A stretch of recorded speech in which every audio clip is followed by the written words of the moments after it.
আমাদের ট্রেনার মাছ ধরার যাচ্ছি সকাল সকাল মাছ ধরতে। কি করছো? ওরে বাবা বিশাল বড় জেলে। ও আমার ছোট বোন প্রিয়া। হ্যালো গাইস, চলে এসেছি আবার একটা নতুন ব্লগ নিয়ে, যেটা হচ্ছে রথের দিন। এবারের রথটা আমার কাছে অনেকটা স্পেশাল ছিল। আমি মামার বাড়ি গিয়েছিলাম, যেটা হচ্ছে পূর্ব মেদিনীপুর জেলার মহিষাদলে। অনেকেই হয়তো জানবে মহিষাদলের রথ বিখ্যাত। ছোটবেলা থেকে অনেকবারই গেছি রথের সময় মামার বাড়ি, এইবারে প্রথমবার স্বামীকে নিয়ে যাচ্ছি। তো আলাদাই একটা ফিলিংস আছে এর মধ্যে। তো অসম্ভব সুন্দর গ্রামের দৃশ্য দেখতে দেখতে যাচ্ছি। চারিদিকটা তোমরাও দেখো। আবার প্রথম রথের আগের দিনকে পৌঁছে আমরা রথের মেলায় উপস্থিত। তারপরে আর দেরি না করে পরের দিন সকালবেলা আমাদের ট্রেনার মাছ ধরার যাচ্ছি সকাল সকাল মাছ ধরতে। আমি হরি বল কোন দিক দিয়ে? আগে তো ওই দিক থেকে যেতাম রে প্রিয়া। এইগুলোই তো আমার ভাল লাগে। তা বর্ষাকালে কাদা হবে না তো কি শীতকালে কাদা হবে? কি বাবা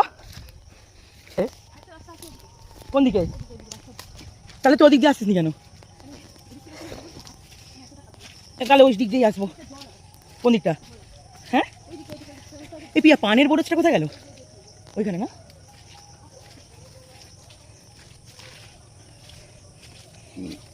এতটা কাদায় আমি আসিনি।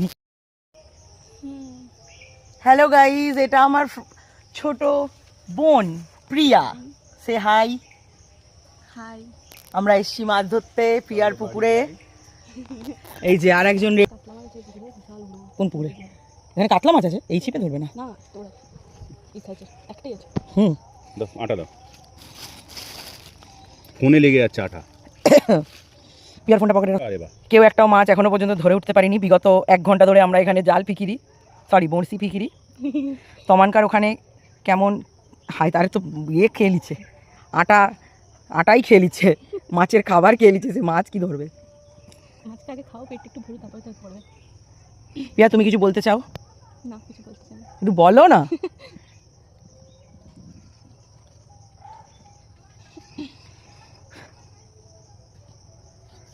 বিড়ি দেবো তোকে?